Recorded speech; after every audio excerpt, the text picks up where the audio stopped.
ಭಕ್ತರ ಭಾಗ್ಯದ ನಿಧಿಯೇ ಭವ ಕೊಲಿದ ನಮ್ಮವ್ವ. ಭಕ್ತರ ಭಾಗ್ಯದ ನಿಧಿಯೇ ಭವ ಕೊಲಿದ ನಮ್ಮವ್ವ.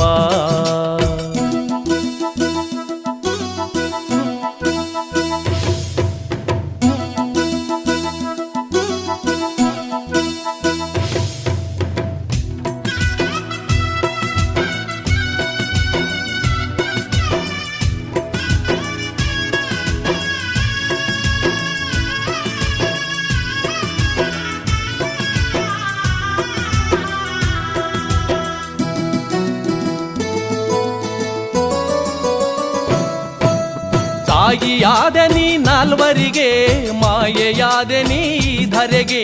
ತಾಯಿಯಾದ ನೀ ನಾಲ್ವರಿಗೆ ಮಾಯೆಯಾದ ನೀ ಧರೆಗೆ. ಪತಿಯ ಶಾಪವನ್ನು ಜಯಿಸಿ ಮರಣವ ಗೆದ್ದೆ ಇಹದೊಳಗೆ.